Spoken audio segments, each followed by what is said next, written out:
भगवते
अज्ञानतिमिरान्धस्य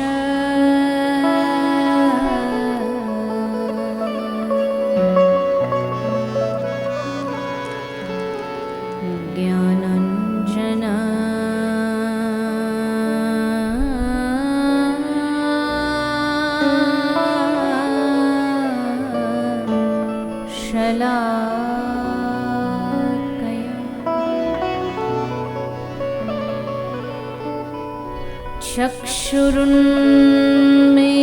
चक्षुरुन्मीलितं येन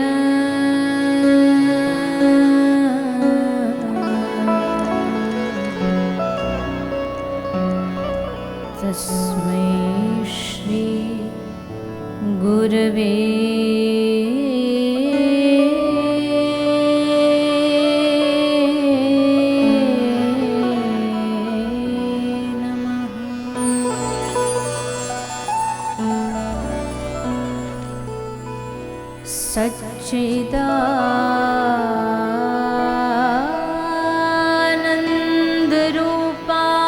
सच्चिदानन्दरूपाय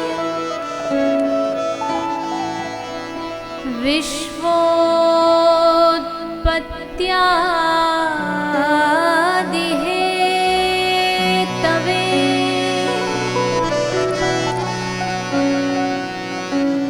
तापत्रय विनाशाय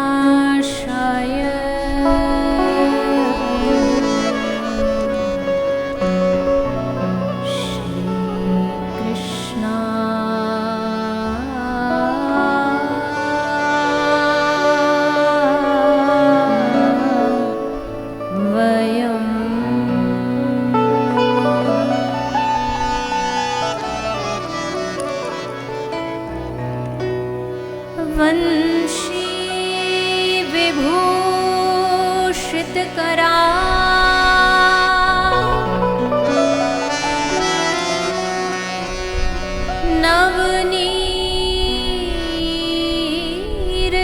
नवनीरदाभा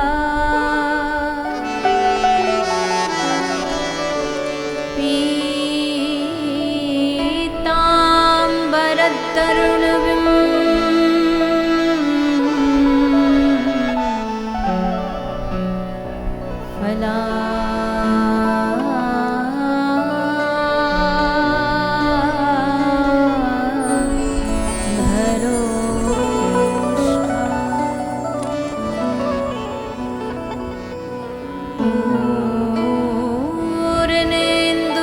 पूर्णेन्दुसुन्दरमुखा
जय राधा माधव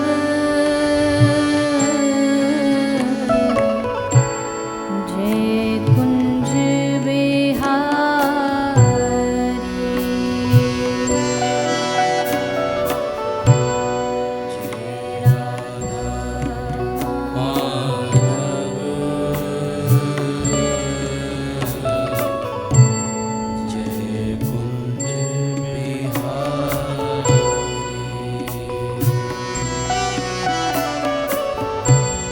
जय राधा जय राधा माधव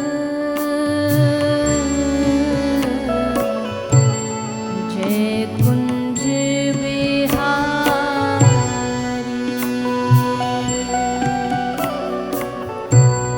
जय राधा माधव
सभी भाव से कार्यों की सेवा करते हैं।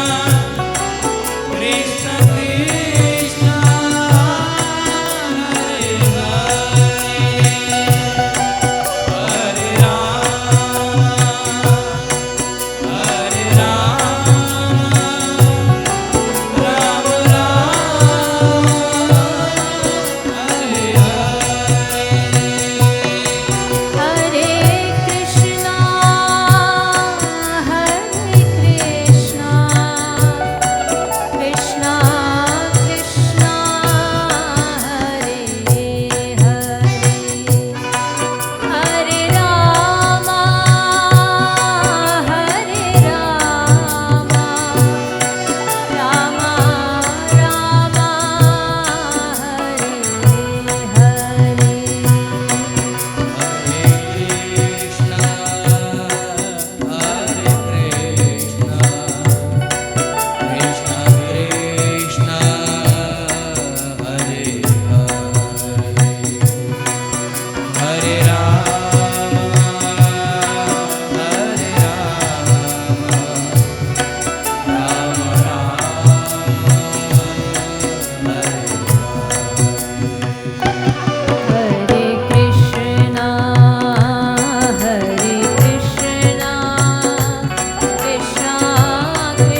बिहारी लाल की, श्री राधा रानी सरकार की, श्रीमद् भागवत महापुराण की, श्री सद्गुरुदेव भगवान की, गौ माता की जय। जय श्री राधे, जय जय श्री राधे, जय जय श्री राधे।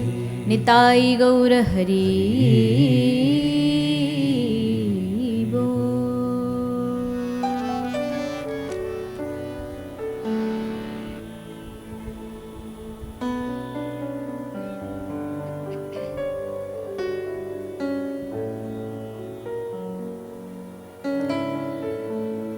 आइए चित सार सिंधु सर्वस्व भगवान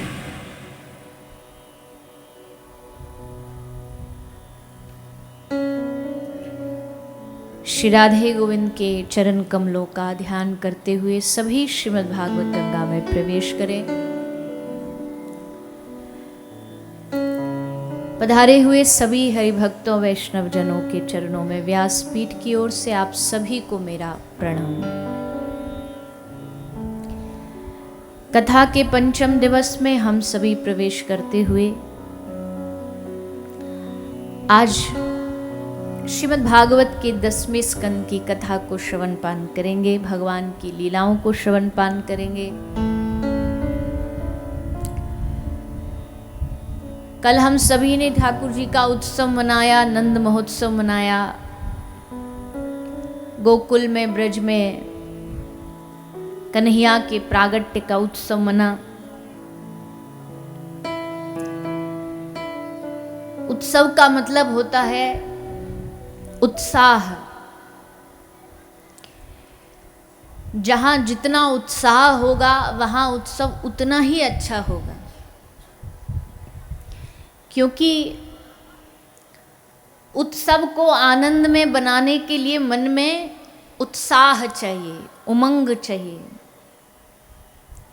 हम जितने उत्साहित होंगे उतना ही उत्सव में आनंद आएगा। इसलिए जब भगवान श्री कृष्ण का नंद महोत्सव मनाया जाता है तो ये कहा जाता है कि आज का दिन उत्सव का दिन है, क्योंकि उस दिन हृदय में बड़ी उमंग होती है। वैसे तो आज से 5000 वर्ष पूर्व भगवान ने अवतार लिया। अभी थोड़ी देर पहले मंत्री जी बोल रहे थे, सब हिसाब किताब लगाया।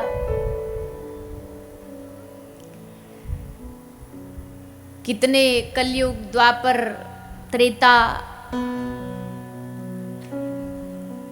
वास्तविकता में ये जो गणना, ये जो गिनतियां हैं ना, इन गिनतियों को, इन गणनाओं को समझना हमारी बुद्धि, हमारी कैलकुलेशन सबसे बाहर है। कैसे भगवान दुनिया बनाते हैं, कैसे भगवान सृष्टि का सृजन करते हैं, कैसे भगवान अवतार लेते हैं, ये बड़ी विचित्र कहानियां हैं, बड़ी विचित्र लीलाएं हैं। खैर, हजारों वर्ष पूर्व कृष्ण आए ऐसा नहीं है। आज भी हर कथा के मध्य में श्री ठाकुर जी आते हैं, अवतार लेते हैं। ना कि केवल नाटक के लीला के रूप में, बल्कि जो भक्त हृदय से उत्साहित होता है उस भक्त के हृदय में ही भगवान का प्रादुर्भाव होता है, जन्म होता है। भगवान हृदय में ही जन्म लेते हैं। और कथा का लाभ यही है, कथा सबके हृदय में भगवान को प्रकट करती है, पैदा करती है। ऐसा नहीं कि हमारे घट में भगवान नहीं है। सिया राम में सब जग जानी, सब में भगवान है। ईश्वर अंश जीव अविनाशी, हम भगवान से ही निकले हैं, भगवान से निकले हैं, पर हम भगवान नहीं है। हमारे अंदर भगवान का अंश है, अंश ही बोल सकते हैं हम। भगवान का एक हिस्सा है, एक पार्ट है, एक कण है। कई लोग ज्ञान मार्गी इस बात को सिद्ध करने में लग जाते हैं कि हम भगवान के अंदर से निकले इसलिए हम भगवान ही हैं। भले हम भगवान के अंदर से निकले पर हम भगवान कहला नहीं सकते। हम ब्रह्मास्मि ठीक है जो मानता है, पर हम भगवान थोड़ी हो सकते। अब जैसे कोई आदमी गंगा जी जाए नहाने के लिए, स्नान के लिए, गंगा जी से एक बोतल में, डब्बा में जल भर लाए। अब वो जल जो है, पानी जो, किसका हिस्सा? गंगा जी का हिस्सा है, गंगा जी से ही लाया गया, गंगा जी का ही अंश है। पर जब वो उसको लाएगा डब्बे में रख के, कोई उससे पूछेगा कि तेरे बोतल में, तेरे इस डब्बे में क्या है, तो वो ये नहीं बोलेगा कि मैं अपने बोतल में गंगा लाया हूं। ये नहीं बोल सकता ना कि मेरे बोतल में गंगा है। वो कहेगा गंगा जल है तो वो गंगा ही, लेकिन वो पूर्ण गंगा नहीं, वो गंगा जी के जल का एक छोटा सा भाग है, छोटा सा हिस्सा है, इसलिए उसको गंगा जल कहे। मैं गंगा लाया हूं ऐसा नहीं बोलेगा। निकला वो जल गंगा में से। ऐसे हम जितने भी प्राणी यहां हैं सब निकले भगवान में से ही हैं, पर भगवान नहीं है। हम जीव कहलाएंगे क्योंकि जीव की अपनी एक लिमिटेशन से, एक कंट्रोलिंग पावर में जीव बंधा हुआ है, बद्ध है, और परमात्मा स्वतंत्र है। परमात्मा जब जहां चाहे जन्म ले सकता है, जब चाहे आ सकता है, जब चाहे जा सकता। हम मन चाह जन्म थोड़ी ले सकते हैं, बताइए। हमने जो जन्म लिया, जिस घर में आए, हमने थोड़ी ना जन्म लिख करके दिया था कि ये फलाने घर में हमारा जन्म होना चाहिए। जगह हम थोड़ी चुनते हैं। तो हम ना तो आने में फ्री हैं और ना हम, बोलिए ना आने में फ्री है और ना जाने में फ्री है। जाने में भी हमारी अपनी कोई मर्जी चलती नहीं। जब बुलावा भेज दिया जाएगा तो लाख पांव पीटते रह जाओ, आ गया बुलावा तो आ गया, न्योता आ गया तो आ गया। फिर चाहे कितना भी कह लो, कितना भी मर्जी रो लो, चीख लो, चिल्ला लो, तो ना आना हमारे कंट्रोल में है, न जाना हमारे कंट्रोल में है। तो फिर भैया फिर जीने का फायदा ही क्या रहा? ना तो आना हमारे हाथ में, ना जाना हमारे हाथ में। तो है क्या हमारे हाथ में? ले आना जाना नहीं है हमारे हाथ में, पर कैसे जीना है वो हमारे हाथ में।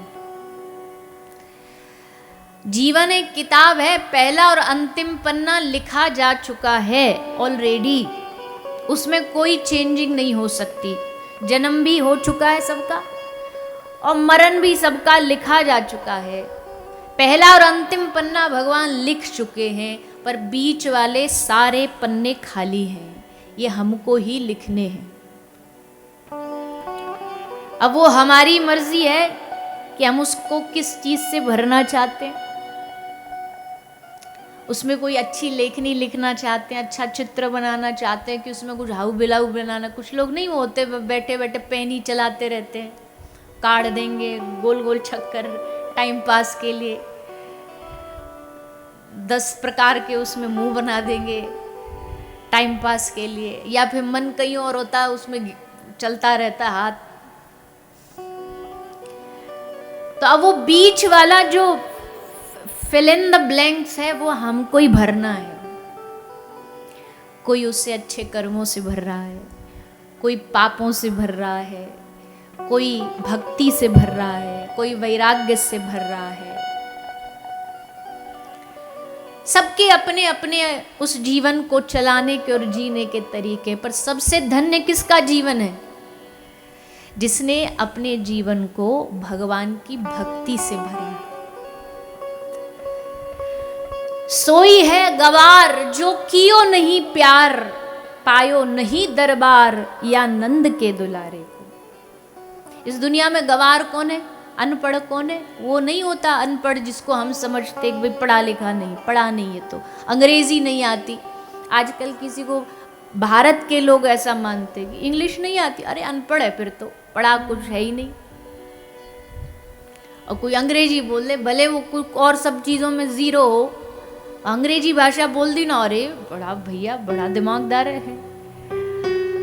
अंग्रेजी दिमाग के होने का थोड़ी प्रमाण दे देती है, इंग्लिश बोल दोगे तो तुम दिमागी हो जाओगे। भाषा है, लैंग्वेज है, किसी को आ गई, किसी ने सीख ली, उससे दिमाग का थोड़ी प्रमाण लगता है।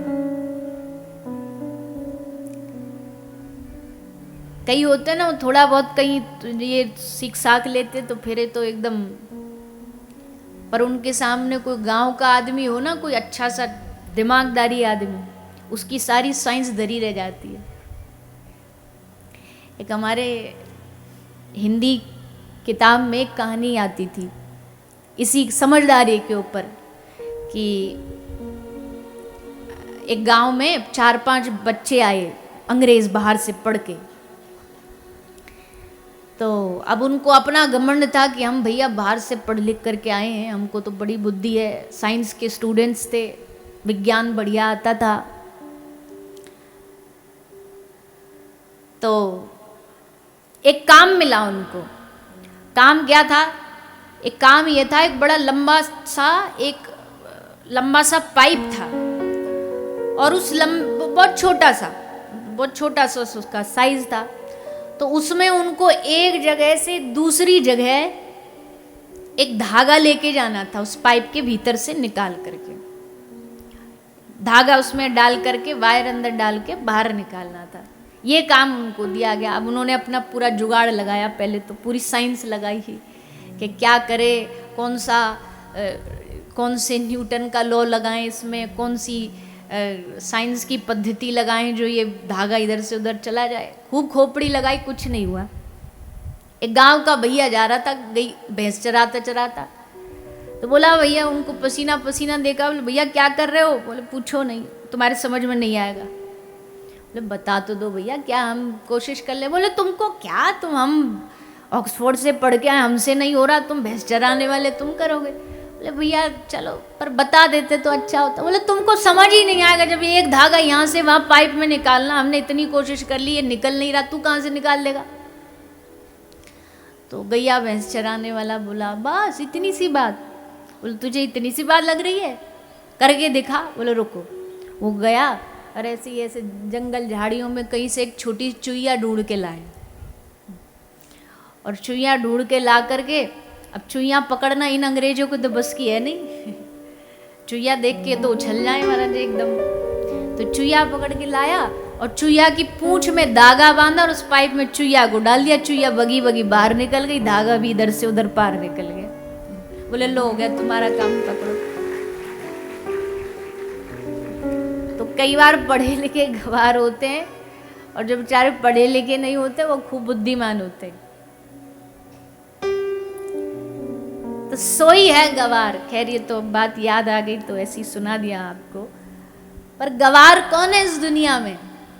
बोले गवार वो नहीं जो पढ़ा लिखा नहीं, सोई है गवार जो कियो नहीं प्यार, पायो नहीं दरबार या नंद के दुलारे को। मूर्ख अज्ञानी वो है इस दुनिया में जो जन्म लेकर के भी भगवान से प्यार न कर पाया। अनपढ़ वो है इस दुनिया में जो जन्म लेकर के भी इस जन्म का उद्देश्य नहीं समझ पाया। भगवान की प्राप्ति के लिए कभी उसने कोशिश नहीं करी, भगवान को कभी भजा नहीं, भगवान को कभी चाहा नहीं, भगवान को कभी याद नहीं किया, लगा रहा दुनियादारी में। और भगवान की बात आती है तो चैलेंज करता है, कहाँ है भगवान, दिखता तो है नहीं। अरे भैया दिखने को तो कई लोगों ने अपने दादाजी को भी नहीं देखा, पर दादाजी को भी नहीं देखा, लेकिन क्या ये कह दोगे कि उनका अस्तित्व नहीं था? जब तुम्हारे पिता हो सकते हैं, दादा हो सकते हैं, परदादा हो सकते हैं, तो सबके पिता के पिता के पिता का पिता परम पिता भगवान क्यों नहीं हो सकता? वो सबका परम पिता है, वो सबका परम पिता है। इसलिए सोई है गवार जो कियो नहीं प्यार। ये कथा में भगवान से प्यार कराती है, भगवान की याद दिलाती है। कोई किसी दूसरे मंच पर जाओगे तो संसार की याद आएगी, संसार की याद दिलाई जाएगी। वहां बातें भी ऐसी होंगी, संसार वाली बातें होंगी, मैं मेरी की बातें होंगी या फिर, लेकिन यहाँ भगवान की कथा में, और देखो यहाँ कथा में जितने लोग भी आते हैं ना, ये लोग कोई जबरदस्ती के बुलाए लोग नहीं है, ये सब श्रद्धा भावना से अपने हृदय से भगवान को पाने के लिए आते हैं। यहाँ जबरन, हाँ कुछ जो विशेषकर पद वाले लोग होते हैं उनको जरूर खास जाकर के न्योता दिया जाता है कि भैया आप पधारिएगा, क्योंकि उनकी अपनी व्यस्तता होती है। लेकिन बाकी जितने भी यहाँ कथा में श्रद्धालु आते हैं उनको तो बस एक खबर पहुंचाई जाती है कि भैया आपके गांव में पूरे लेदई में कथा हो रही है और आ जाओ कथा सुनने के लिए, कथा श्रवण करने के लिए। बस इतना उनके लिए काफ़ी। उनको ये भी मतलब नहीं कि भैया टेंट बढ़िया होगा कि नहीं होगा, हमको बीच में कोई पानी चाय मिलेगी कि नहीं मिलेगी, बैठने को गद्दा मिलेंगे कि नहीं मिलेंगे। बेचारे बड़े भाव से आ जाते हैं, जैसी व्यवस्था दे दो, बढ़िया दे दोगे बढ़िया में बैठ जाएंगे, और टूटी फूटी दे दोगे उसमें बैठ जाएंगे, क्योंकि उनका उद्देश्य बस कथा मात्रेक जीवनम, उनको कथा से मतलब है। उनको ना तो किसी के स्टेटस से मतलब है, ना किसी के ऊंच नीच से मतलब है, उनको ना आगे बैठने से मतलब है, ना उनको वीआईपी ट्रीटमेंट से मतलब है। उनको तो वह कथा सुनना, बैठ के बस आनंद लेना है। और कथा सुनने की चीज है भैया, देखने की थोड़ी है। यहां भी मत बैठो, कोई हो सकता है कोई ऐसा व्यक्ति हो जो कथा में आ नहीं पा रहा, क्यों, काम है भाई दुकान पे बैठना, लेकिन रास्ता में ये माइक लग रहा है, तुरे ही लग रहा है, अपनी दुकान पे बैठा बैठा अपनी कान लगा के कथा सुन रहा हो। यकीन मानना, अगर वहां बैठ कर के भी अगर वो कथा सुनता सुनता उसमें डूब जाएगा ना, उसको यहाँ बैठने वाले श्रोता से भी ज्यादा फल मिलेगा, वही फल उससे प्राप्त होगा। क्योंकि कथा श्रवण मंगलम श्रीमदाततम भुवि गृणन्ति ते भूरिदा जन, सुन के मंगल करने वाली है भगवान की कथा, प्रेम कराने वाली है भगवान की कथा, ठाकुर जी से जोड़ने वाली है भगवान की कथा। तो आओ, आज भगवान की लीलाएं हैं, आज भगवान की बाल लीलाएं हैं। आज ठाकुर जी बच्चे बन के लीला करेंगे, बाल स्वरूप में लीला करेंगे। तो कल हमने लाला का प्रागट्य सुना, दर्शन किया, बधाइयाँ गाई, और अब भगवान के उसी उत्सव में फिर से प्रवेश करते हैं। उत्सव कैसा चल रहा है? बोले भैया इस उत्सव को कोई क्या शब्दों में बताएगा। ऐसा उत्सव ब्रज में मनाया जा रहा है कि स्वर्ग की चमचमाहट जगमगाहट भी फीकी पड़ गई ब्रज के उत्सव को देख करके। इतना सुंदर उत्सव मनाया, बच्चा बच्चा नाच रहा है, वादित्रानी विचित्रानी, सब विचित्र विचित्र वाद्य बजा रहे हैं। वाद्य मतलब बाजे, इंस्ट्रूमेंट। अब किसी के पास वाद्य नहीं तो कोई अपना पेटी बजा रहा है। वादित्रानी विचित्रानी, कोई लेकर के आ गया, कोई अपना सितार लेके आ गया, उसमें सितार बजा रहा है बैठे। किसी ने कहा इतने हल्ला में तेरा क्या सितार सुन जाएगा, क्या सुनेगा? तो बोले हम सुनाने के लिए नहीं बजा रहे, हमने सुना है कि नंद महोत्सव में जो जो अपना शुभ, अपना जो ज्ञान है, जो टैलेंट है, वो जो भी अपना भाव है, वो भावना जो इस नंदोत्सव में व्यक्त करेगा, उसकी वो भावना सिद्ध हो जाएगी।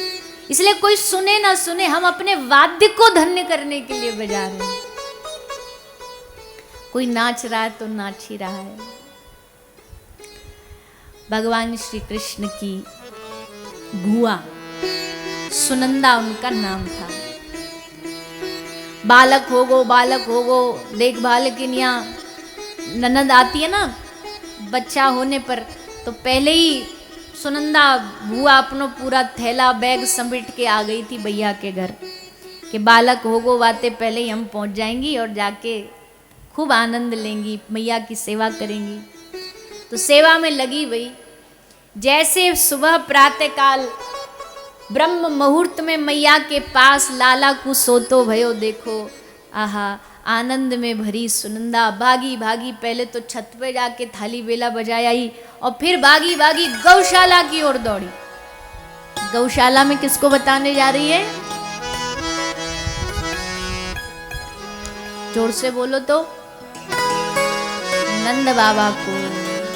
नंद बाबा बेचारे खिरक में माला लिए बैठे हैं और माला करते करते अपने ठाकुर अपने भगवान नारायण से आराध्य से क्या मांग रहे हैं? बोले प्रभु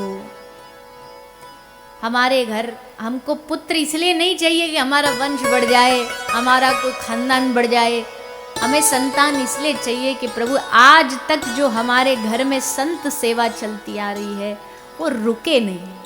कोई बालक ऐसा प्रकट हो हमारे घर में जो उस संत सेवा को आगे बढ़ा दे। देखो जैसा हमने कल भी बोला था, उद्देश्य अहम होता है। आप संतान किस लिए चाहते हो? कि भाई वह खानदान बढ़ जाए, परिवार बढ़ जाए, इसलिए चाहिए, या इसलिए चाहिए कि हमारे घर परिवार में जो भगवत भक्ति चलती आ रही है वो भक्ति रुके नहीं। उद्देश्य मुख्य है। बाबा कहते हैं हमारे घर में ऐसा पुत्र हो जो संतों की सेवा करे, ब्राह्मणों की सेवा करे, गैया की सेवा करे, हम जो आज तक सेवा करते आ रहे उस सेवा को बढ़ाए।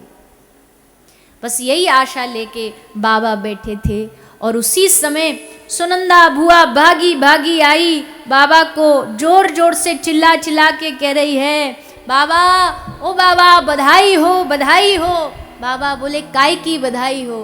बोले बाबा आज तुम्हारे जन्मों जन्मों की संत सेवा, गौ सेवा, ब्राह्मण सेवा सफल हो गई। क्यों? बोले बाबा तुम्हारे घर लाला भयो है, तुम्हारे घर लाला को जन्म भयो है। और जैसे नंद बाबा ने सुनी, नंद बाबा थोड़े संकोची थे, ज़्यादा अपनी खुशी व्यक्त नहीं करते थे। और पुरुष वैसे भी होता ही है, महिला के तुलना में महिला थोड़ा जल्दी सब अच्छा भी जल्दी निकाल देती हैं, बुरा भी जल्दी निकाल देती हैं। पुरुष थोड़ा सा संभाल के रुक करके, खुशी भी होगी तो ज़्यादा दिखाएगा नहीं, दुख भी होगा तो ज़्यादा दिखाएगा नहीं। पर आज जब लाला को जन्म भयो, नंद बाबा भूल गए कि हम कहाँ के राजा हैं, हमारी उम्र 80 साल से ज़्यादा की है। नंद बाबा 80 वर्ष की आयु भूल के ब्रज में कहते 15 साल के जवान छोरा बन गए। जैसे कोई 15-20 साल का लड़का खुशी में नाचता है ना, वैसे नंद बाबा आज नाच रहे लाला के जन्म में। भागे भागे नंद महलाए, सारे ब्रज की गोपियाँ इकट्ठी हो करके लाला के दर्शन करने आ रही हैं। लाला के दर्शन करती हैं, लाला की बलैया लेती हैं और आशीर्वाद आशीष देती है। आशीष में क्या देती हैं गोपियाँ? आशीर्वाद आशीष के संग संग मैया ते कह रही है, मैया तेरो छोरा जल्दी बड़ो हो जाए, तेरो छोरा जल्दी चलन लगे। मैया मैया कहने लगे, बाबा बाबा कहने लगे। मैया कभी लाला की नज़र उतारती है, मैया कभी लाला की बलाई लेती है, कभी काला टीका लगाती है, कभी काला धागा बांधती है कि मेरे लाला को नज़र ना लग जाए। तो गोपी कहती है, अरे मैया तू जानती है कौन है ये? मैया बोली हाँ जानती हूँ, मेरो लाला है। बोले ना मैया ये लाला ये तो रिश्तों बाद में है, ये तेरे लाला को ये नज़र लग गई, तेरे लाला को ऐसो है गयो। ये मैया कोई नज़र लगने वालों लाला नहीं है, ये साक्षात परब्रह्म है। अब या को काय की नज़र लगेगी? तू जानती नहीं मैया, इसका मर्म जिस दिन जान जाएगी तेरे सारे डर खत्म हो जाएंगे।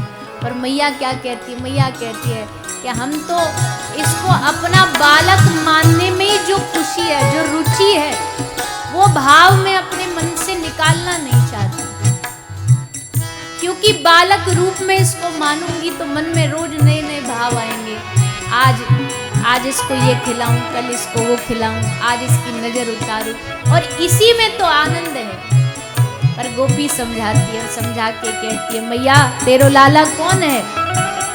अपने लाल को मरम न जाने तू भोली महतारी। और सच में मैया बड़ी बोली थी।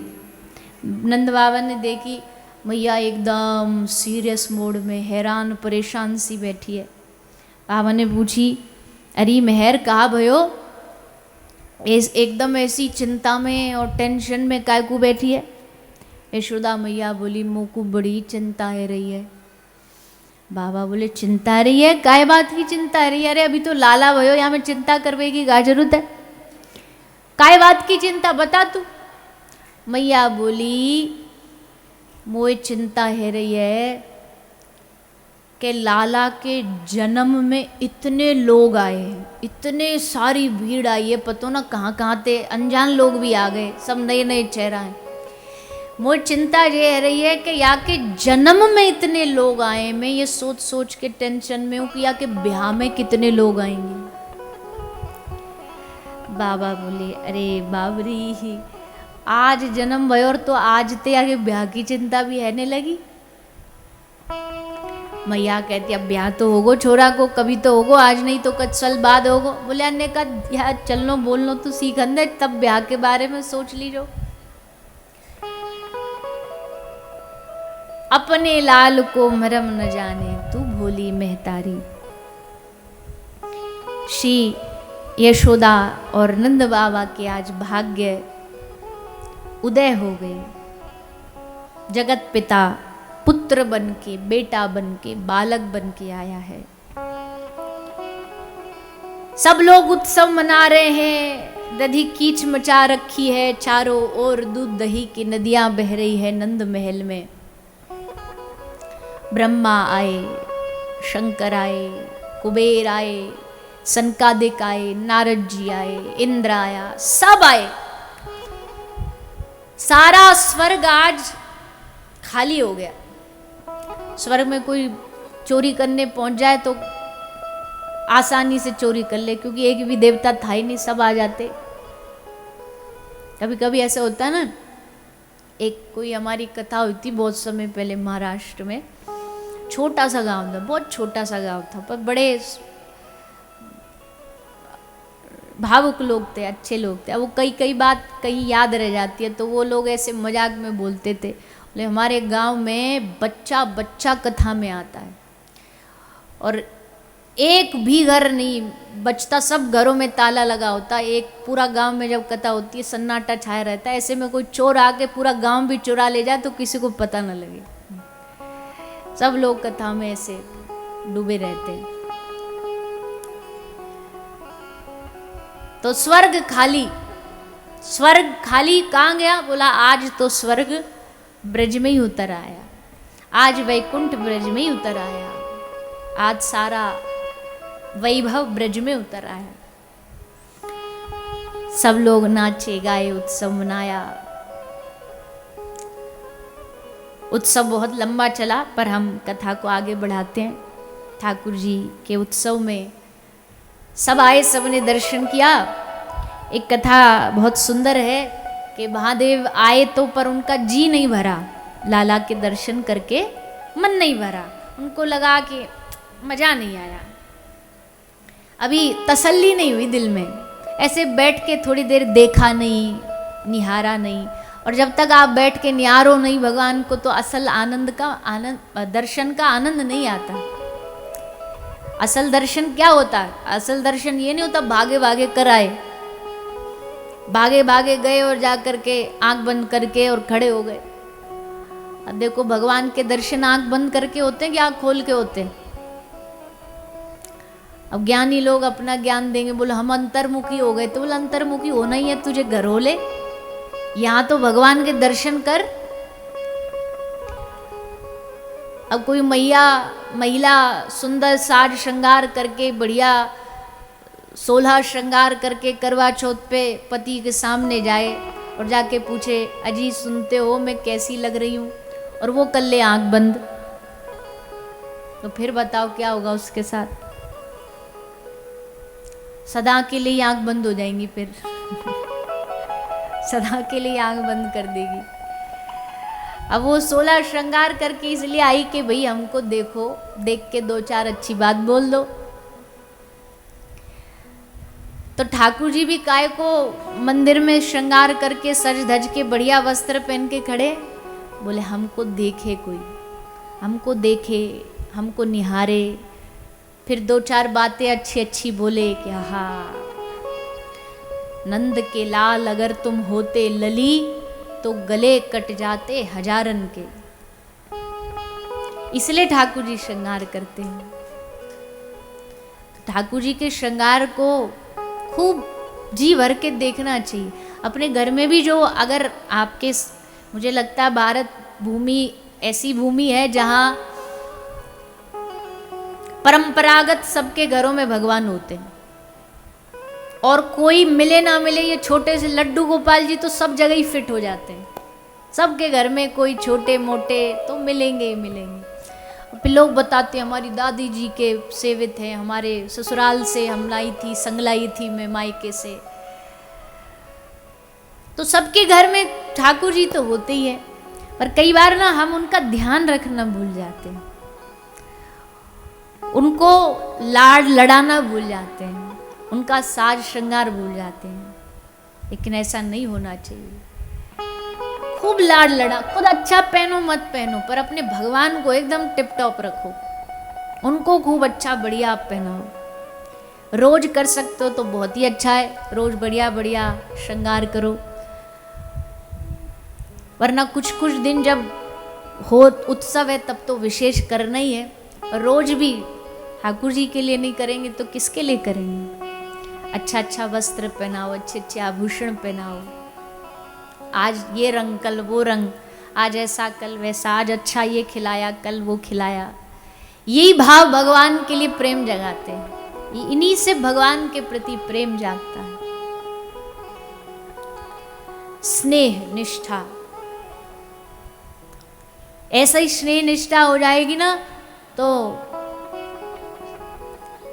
कई बार जो घर के सेवित ठाकुर है उनसे इतना स्नेह हो जाता है, इतना स्नेह हो जाता है कि फिर आप उनको छोड़ के कोई ये कह दे ना तुम स्वर्ग चलो, स्वर्ग भी नहीं जाओगे। एक अम्मा थी, बूढ़ी अम्मा, ऐसी कथा बता रहे कि देखो ऐसा भी जरूरी नहीं, निष्ठा किसी से भी हो जाए तो कहीं भी भाव जग जाता है।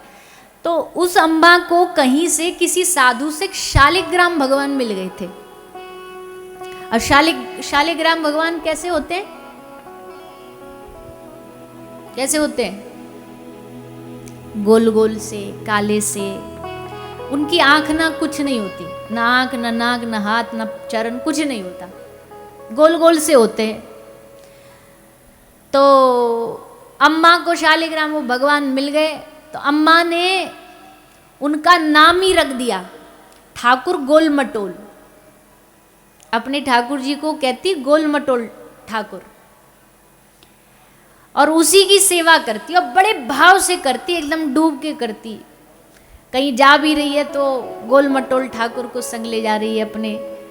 सोती है तो पहले अपने ठाकुर गोल मटोल को सुलाएगी, फिर सोएगी, पहले खिलाएगी फिर खाएगी, खूब सेवा करती थी। एक दिन अम्मा की मृत्यु आई, दूत आए भगवान के, विष्णु दूत, बोले अम्मा चलो आपको वैकुंठ लेके जाते, तुमने खूब सेवा करी भगवान की, वैकुंठ पति तुम्हें बुला रहे हैं। बोले रुक जा बेटा रुक जा, मैं चलूंगी वैकुंठ, पर ने अपने गोल मटोल को ले आऊं। तो दूत बोले अम्मा वो वहां कोई यहाँ की वस्तु नहीं जाती, वहां तो तुमको अकेले ही जाना पड़ेगा। ले अकेले जाना पड़ेगा? बोले हाँ, वहां यहाँ की कोई वस्तु जा नहीं सकती। तो अम्मा क्या कहती है? अम्मा कहती है कि अरे बाब रे वैकुंठ की बात रहो तू बोल। विष्णु दूतों को कहती है कि अरे बाब रे वैकुंठ की बात रहो तू बोल, और भीतर मेरो सो रहो ठाकुर गोल मटोल। वाकु छोड़ के मैं नहीं जाऊंगी। बोला अम्मा फिर वैकुंठ? बोले छोड़ दो वाकु, वैकुंठ छोड़ दूंगी पर गोल मटोल को नहीं छोड़ूंगी। जाऊंगी तो संग लेके जाऊंगी, नहीं तो मेरे तो यही वैकुंठ है। तो श्रद्धा तो, भावना तो, प्रेम तो भैया किसी में भी हो सकता है, जो भी आपके ठाकुर हैं, जो भी आपके आराध्य हैं। तो भगवान महादेव आए थे लाला के दर्शन करने उत्सव में, थोड़ा दिख भी गए थे पर मन नहीं भरा, तो अब दोबारा आए हैं दर्शन के लिए। दर्शन के लिए भगवान महादेव पधार रहे हैं। शंकर शिवस्य हृदयम विष्णु, विष्णुश्च हृदयम शिव। भगवान विष्णु के हृदय में बसते महादेव, और महादेव के हृदय में बसते हैं भगवान श्री हरि। दोनों एक दूसरे के हृदय में बसे हुए हैं। दोनों की मैत्री अनुपम है। और महादेव तो कौन है? बोले सब वैष्णवों के गुरु हैं, सब वैष्णवों के गुरु हैं। सर्वम चराचरम गुरुम निर्वैर शांत विग्रह। महादेव सब वैष्णवों को भजन की पद्धति सिखाते, कैसे भजन करना चाहिए, भजन की सही रीति क्या है, ये महादेव से सीखो। और तो बाकी सब बेकार की चीज सीख ली, धतूरा खाना सीख लिया, नशा करना सीख लिया, पर महादेव से भजन की पद्धति भी सीख लो। कैसे भजन होता ये भी भगवान शंकर से सीखो। बाकी सारी चीज कॉपी मार लेंगे। भगवान महादेव गले में सांप पहनते थे, तुम सांप पहनो। विष धारण किया था, विष धारण करो कंठ में, पता चले नीलकंठ महादेव बनके। कैलाश में -50 और -60 डिग्री पे तपस्या करते हैं भगवान महादेव। करके दिखाओ एक आध बार। आ जाते महादेव की तुलना करने। महादेव से सीखनी है तो वैष्णवता सीखो।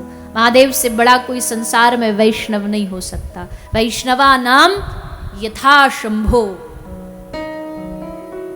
वैष्णवों के आचार्य हैं भगवान महादेव, वैष्णवों के आचार्य। और कोई उनको दुनिया से लेना देना नहीं, ना कोई दायित्व, ना कोई कर्तव्य। हाँ, एक बार जब सृष्टि का संहार करना होता, जब बस थोड़ा सा एक्टिव मोड में आते, बाकी तो उनका एक ही काम है, एक ही कर्तव्य है, हरि भजन, राम भजन, राधा राधा राधा राधा जाप करना।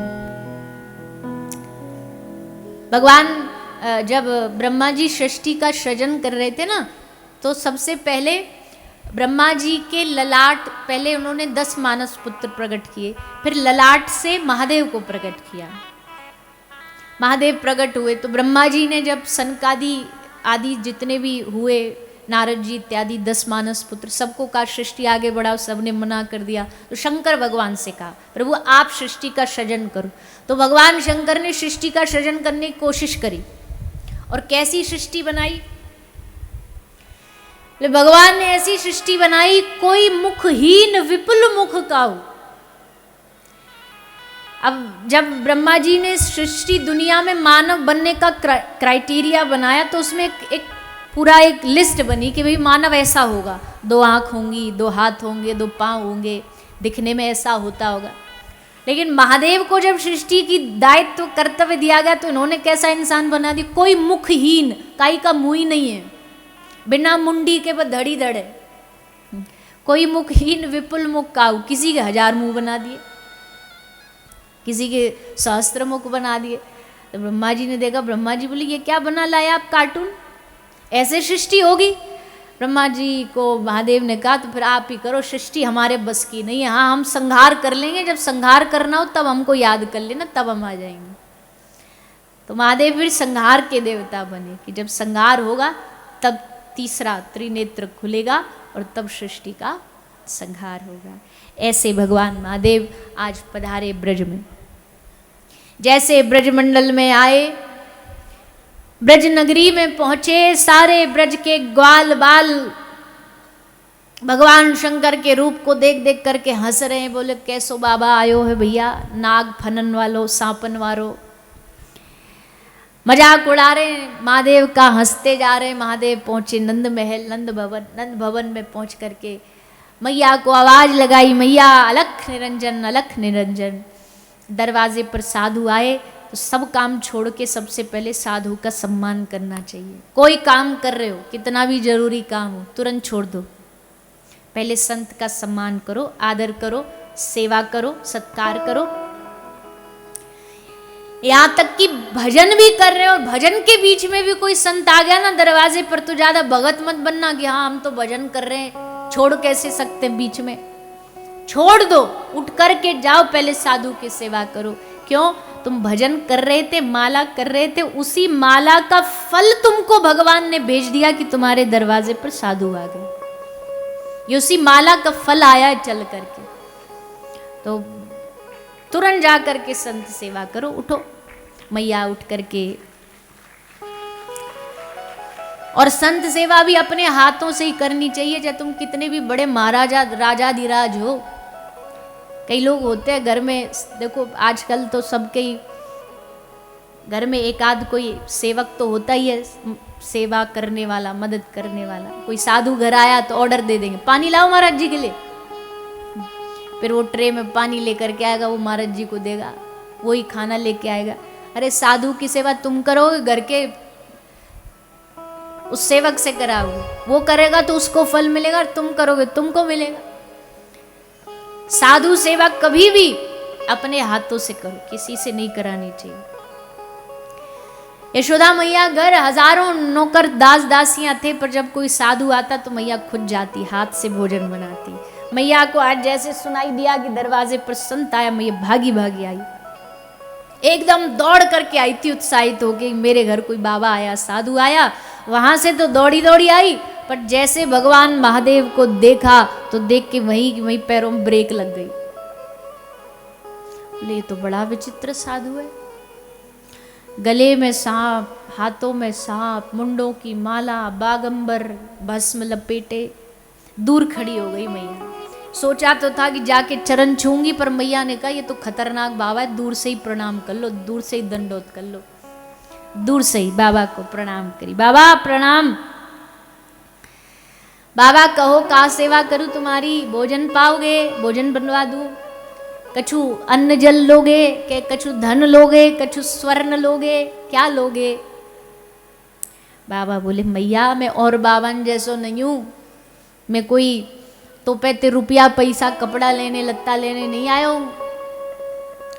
ओ बाबा अच्छा, तो कुछ प्रॉपर्टी लोगे, कुछ जमीन जायदाद लोगे? बोले मैया मैं ठहरो साधु बाबा आदमी, पक्कर फकीर, फकीर को कौन सी प्रॉपर्टी चाहिए, कौन सी जमीन जायदाद चाहिए?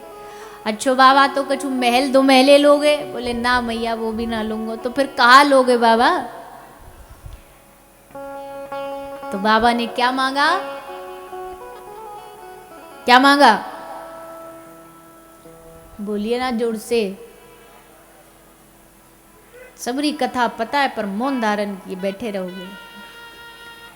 बाबा ने मांगा मैया तेरे लाला को मुख देखना आयो, मैं तेरे लाला के दर्शन करने आयो हूं, अपने लाला के दर्शन करा दे। मैया बोली राम राम राम राम।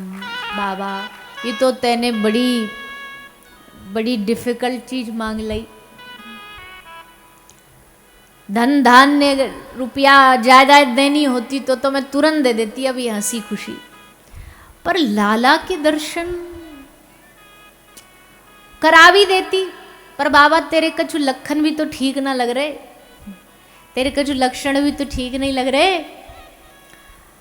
अरे मैया मेरे कौन से लक्षण ठीक ना लग रहे? तो बोले बाबा देख ये गरे में पड़े तेरे लंबे लंबे नाक फनफना रहे हैं, इनमें तो एक आध कोई उतर के मेरे लाला पे चढ़ गए तो लेने के देने पड़ जाएंगे।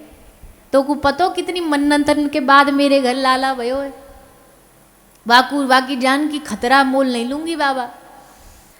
मैं बाबा माफ करियो, कछु और मांगेगो तो वो दे दूंगी, पर जो मांग तेने रखी ये मैं पूरी ना कर सकूं। और बाबा बोले मैया हमको और कुछ चाहिए ही नहीं, अब भैया याचक की मर्जी के दो तब तो मजा आए, जब हम मांगने ही नहीं आए वो सब चीजें तो हम लेके करेंगे क्या? हमको तो लाला का मुख देखना है। बोले बाबा तुम माफ करो, तुम यहाँ से पधारो। बाबा बोले ऐसे नहीं पधारेंगे हम तो एकदम कंफर्म सोच के आए, दर्शन करके ही लौटेंगे यहाँ से। अब चाहे कछु भी है जाए मैया तो को लाला के दर्शन कराने ही पड़ेंगे। मैया बोली चाहे कछु भी है जाए मैं लाला के दर्शन ना कराऊंगी। बाबा बोले हम हटी हैं, तू अभी योगी का हट नहीं जानती, एक योगी हट पे आ जाए तो पहाड़ भी हिला दे। मैया बोली बाबा होगो तेरो हट, पर तू भी मेरो हट ना जाने। मैं भी अगर हट पे आ गई ना तो तू यहाँ बैठो रहियो, सबरी जिंदगी भर बैठो रहियो तो भी दर्शन नहीं कराऊंगी। बाबा और मैया दोनों में ठन गई। अब मैया बिना दर्शन कहे के आ गई घर के भीतर।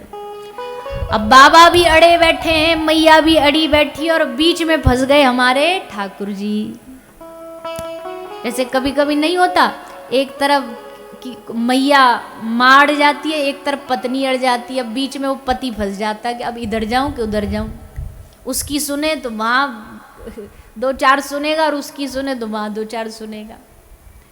अब बीच में ठाकुर जी फंसे पड़े, मैया की सुने कि बाहर खड़े बाबा की सुने।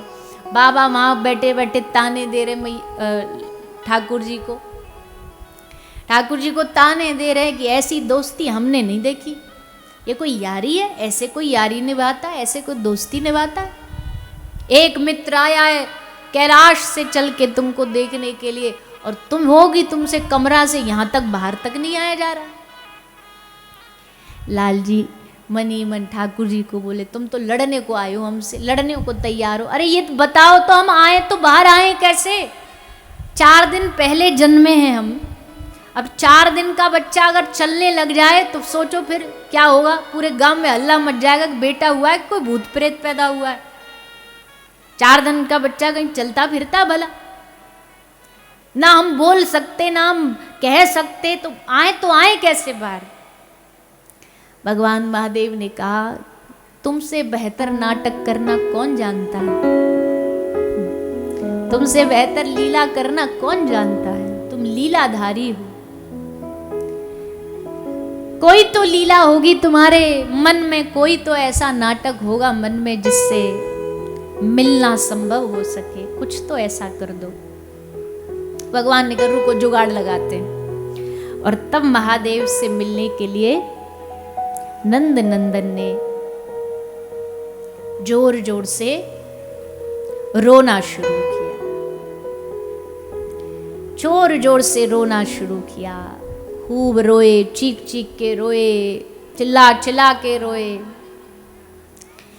मैया ने लाला को चुप करने के सारे प्रयास कर डाले, दूध पिला दिया, झुला दिया, खिला लिया, नजर उतार ली, सब कर लिया, पर लाला चुप नहीं हुए। तो किसी गोपी ने आकर के मैया को सलाह दे दी, और बड़ी विचित्र सलाह थी। क्या दी? बोले मैया तेरो लाला चुप नहीं है रो, जानती हो क्यों? मैया बोली क्यों? क्योंकि मैया तेरे छोरा पे भूत चढ़ गए हैं, या लिया ये चुप नहीं है रहे हो। मैया बोली भूत चढ़ गए? भूत कौन उतारेगो? बोले जा पे भूत उतारने हमें वो उतारेगो। कौन पे उतारने हमें? बोले हम ढूंढ के लाएंगी कहीं ना कहीं से, कोई तो होगा ऐसो जानकार। गोपी ढूंढने गई और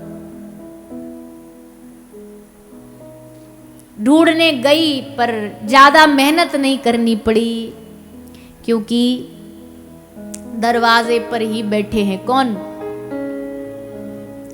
दरवाजे पर ही बैठे हैं भूत प्रेत के सबके स्वामी भूतनाथ। भगवान महादेव को देख के बोली बाबा तुमको भूत उतारने आते हैं? भगवान शंकर ने कहा किस पे चढ़े हैं उस पे डिपेंड करता है। कौन पे चढ़े? बोले हमारे लाला पे चढ़े। बोले फिर तो तुरंत लाओ, अभी इलाज कर देंगे, तुरंत उतार देंगे। बोले पक्को बाबा? देख लीजिए हमारी मैया तोते बड़ी डर रही है। बोले अरे तू अपनी मैया को समझा के एक बार ला तो सही, ऐसा मंत्र फूकेंगे कि आज नहीं कभी जीवन में भी भूत ना फटके गो या घर में। तुरंत गोपी मैया के पास गई, मैया को जैसे तैसे समझा बुझा के लाई। यशोदा मैया डरती डरती भी लाला को गोद में लेकर के बाहर आ रही है, घबरा भी रही है। पतो ना का होगो, ये बाबा जी बड़ो जिद्दी है, कछु ना कछु यही न करे होगो जो ये लाला रो रहे हो, खुद ही रोग और खुद ही इलाज। जैसे तैसे लेके आई डरती भी, लाला चीख चीख के रो रहे, चीख चीख के रो रहे। पर जैसे भगवान शंकर को लाला ने देखा, देखते ही ठाकुर जी एकदम शांत हो गए, चुप हो गए,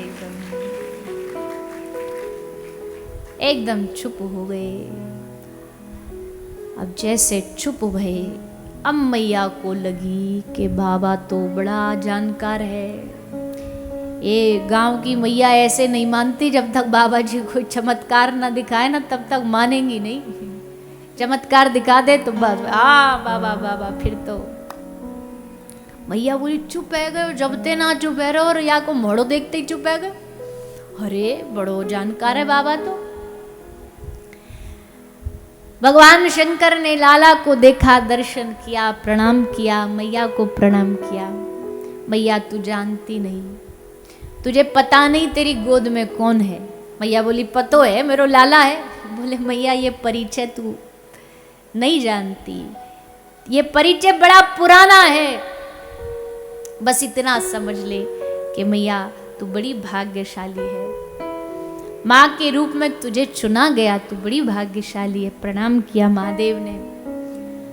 भगवान शंकर ने लाल जी चुप तो हो ही गए थे, पर मैया को अब भी तसल्ली नहीं हुई। मैया बोली बाबा तेने कछु कान में तो झाड़ फूक मंत्र कछु बोलो ना, कछु कान में भी तो बोल। तो श्री महादेव ने कान में मंत्र बोला, जिसको सुन के लाला एकदम खिलकारी मार के हंस दिए, जोर से हंस पड़े। ये ब्रज का भाव है, मतलब भागवत जी में नहीं लिखा पर ब्रज का भाव है। पूछा, हरिराम व्यास जी का भाव है, पूछा कि ऐसा क्या सुना दिया कान में इन्होंने, महादेव ने, जो हंस पड़े खिलखिला के। कौन सा मंत्र सुनाया? वेदों का मंत्र था क्या? बोला ना वेद मंत्र था, न पुराणों का, न उपनिषद का मंत्र था, दुनिया का सबसे बड़ा मंत्र था। कौन सा? बोले रुचि सो राधा नाम सुनायो। बाबा ने कोई मंत्र नहीं, कान में बस एक बार जरा सा हंस के बोल दिया श्री राधा, और जैसे राधा बोला ठाकुर जी तो एकदम खिलकारी मार के हंस गए। आहा, किसी ने हमारी स्वामी जी का नाम लिया। जब ते ब्रज में आए तो पहली बार राधा नाम सुना ना, और वो भी महादेव के मुख से, तो बड़े खुश हो गए। इसलिए ठाकुर जी को प्रसन्न करने का एक ही रास्ता है, एक ही मंत्र है, राधा नाम।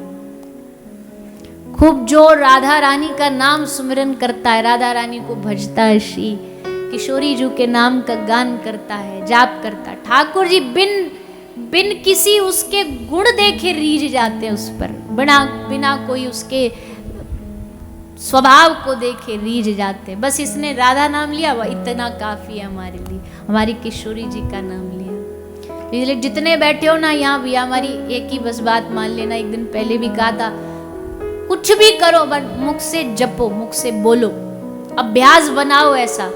हरे कृष्ण कृष्ण कृष्ण हरे हरे, हरे राम राम राम हरे। कोई केवल राधा नाम बोलना चाहता तो केवल राधा नाम बोले, कोई श्री किशोरी जी और प्रभु श्री रामचंद्र, जिसके जो आराध्य हैं, जो नाम बोलना चाहे, पर नाम जपना चाहिए, नाम बोलना चाहिए। उसी से भगवान प्रसन्न होते, उसी से भगवान की प्राप्ति होती। तो दर्शन हुआ, महादेव ने दर्शन करके और सदा सदा ब्रज में वास किया। महादेव आज भी ब्रज में ही रहते हैं, ब्रज में वास करते हैं। और उसके बाद महादेव प्रस्थान करते हैं। दर्शन हुआ, आगे भगवान ने पूतना, तृणाव्रत, सक्तासुर, इन सब का उद्धार किया। प्रभु का नामकरण हुआ, श्री गर्ग महर्षि के द्वारा भगवान के अनेक नाम रखे गए, सुंदर सुंदर कथाएं आती गई। और अब धीरे धीरे ठाकुर जी थोड़े थोड़े, अब आयु वृद्धि हो रही है, बड़े हो रहे हैं, थोड़ा थोड़ा चलने लगे, बोलने लगे, सब गोपियों का चित्त चुराने लगे। गोपियाँ श्री ठाकुर जी को एक झलक पाने के लिए, एक बार उनका दर्शन करने के लिए एकदम लालायित रहती, घर का सारा काम जल्दी जल्दी निपटा लेती ताकि जाके ठाकुर जी का दर्शन कर सके। और जा दिन ते हरि ब्रज में आए, सारे ब्रज के जीवन का केंद्र बन गए, मूल बन गए। धन्य वही जीवन होते हैं जिनके जीवन का केंद्र श्री ठाकुर जी होते हैं। देखो, केंद्र अगर ठाकुर जी बन जाएंगे, कहीं भी घूमो, कहीं भी जाओ, पर जब तक केंद्र से जुड़े होगे, मूल से जुड़े होगे, केंद्र भगवान हो, मूल भगवान हो, उनसे जुड़े हैं, बाकी दुनिया में फिर रहे हैं, काम कर रहे हैं, गृहस्थ चला रहे हैं, जीवन चला रहे हैं, दुनियादारी चला रहे हैं, पर मूल को नहीं छोड़ना, मूल को नहीं भूलना। और मूल सबके श्री ठाकुर जी है। गोपी कार्य भी करती है, रोटी बनाती है तो भी मन में नंद नंदन है, गाय की सेवा करती है तो भी मन में श्री कृष्ण चल रहे हैं, गोबर का कंडा बना रही है तो भी मन में कृष्ण चल रहे हैं। कार्य कुछ भी हो, काम कुछ भी हो, पर मन हरि में लगना चाहिए। गोपियों का जीवन सबसे बड़ी शिक्षा है। ये जो लोग कहते हैं ना कि भैया भजन कैसे करें, भक्ति के लिए तो समय नहीं हमारे पास, या भक्ति के लिए तो कहीं जाना पड़ेगा, किसी जगह जाके भजन करना पड़ेगा। गोपी कहती है तुम कहीं रहो, दुनिया में कहीं भी रहो, बस तुम्हारा मन होना चाहिए भगवान में, तो तुम कहीं भी भजन कर सकते हो। उसका साक्षात उदाहरण ब्रज गोपिकाएं हैं। ठाकुर जी उन ब्रज की गोपियों को खूब रस दे रहे हैं, आनंद दे रहे हैं। भगवान की कुछ और लीलाओं का सुखदेव जी श्रवण कराते हैं। भगवान ने खूब उधम मचाया ब्रज में, इतना उधम मचाया कि कोई ऐसी लीला नहीं छोड़ी जो भगवान ने ब्रज में नहीं करी हो। झूठ भी बोले हैं भगवान, पर उस झूठ में भी आनंद है, उस झूठ में किसी का अहित नहीं है, अहित के लिए नहीं भगवान ने कहा है। और उनके तो झूठ में भी सच है, क्योंकि वो सत्य स्वरूप है, सच्चिदानंद है। अनादिरादिर गोविंद सर्व कारण कारणम, सच्चिदानंद विग्रह है। सिर्फ रस को बढ़ाने के लिए भगवान ये सब लीलाएं कर रहे हैं। एकदा गृहदासीषु यशोदानंद गेहिने, एक बड़ा सुंदर चरित्र है, और वो इसी महीने में लीला हुई है। कौन सा महीना चल रहा है? कार्तिक मास। सब मासों में सबसे उत्तम मास माना जाता है कार्तिक मास, भक्ति के हिसाब से, वैष्णव परंपरा में कार्तिक मास की बड़ी बड़ी उच्च महिमा बताई गई है। क्योंकि एक तो ये श्री राधा रानी का मास है, राधा रानी का मास इसको कहा जाता, महीना कहा जाता है। और कार्तिक माह में जितने भी भक्ति के उपक्रम किए जाएं, भक्ति के साधन नियम, जितने भी नियम सेवा करते वैष्णवजन, उन सब का बड़ा फल प्राप्त होता है। इसलिए कार्तिक माह में पूरे श्रीधाम वृंदावन में चारों ओर, वैसे तो हमेशा रहता है, पर कार्तिक माह में कुछ विशेष आनंद रहता है। पूरी यमुना जी में दीपदान होते हैं। बड़ा सुंदर प्रसंग आता है कि सारी ब्रज की गोपियाँ, यशोदा मैया लाल जी को लेके, कन्हैया को लेके दीपदान करने गई जमुना जी पे। तो दीपक जो करते हैं इस महीना में, वो जानते होंगे कि कार्तिक माह में पूरे महीने में दीपदान का महत्व है। रात्रि को, संध्या को दीप जला करके, जो कोई तीर्थ में रहता है तो अलग बात है, जो कहीं और भी रहते हैं तो वो अपने घर में दीप जला के तुलसी जी के आरती करके वहाँ रख सकते हैं, तो उसको दीपदान बोलते हैं। तो सारी गोपी जाती यमुना जी पे जाके दिया लेकर के दीपदान कर रही, यमुना जी में विसर्जित करती, उसको बहाती। तो आज कन्हैया संग गए मैया के। मैया जानती है ये है छोरा बहुत उद्यमी, तो मैया ने पहले ही कन्हैया को कह दी, देख लाला तू जा तो रहे हो, पर देख कछु गड़बड़ मत करियो, वहाँ पे चुपचाप जाके किनारे पे गंगा जी पे बैठो रहियो, हम सब गोपी जाएंगी जमुना जी में, भीतर जाके दीपदान करेंगी, तू बाहर ही रहियो। भीतर जाएगो पानी में बीमार रह जाएगो, खांसी जुकाम में जाएगो, तो बाहर ही बैठो रहियो, हमारो इंतजार करियो, हिलियो मत यहाँ से। ठाकुर जी बोले नहीं हिलूंगो मैया, तुम आराम से चली जाओ भीतर, कर लो अपनी पूजा, में बाहर बैठो। पर ऐसो है सके कि ये हिले ना,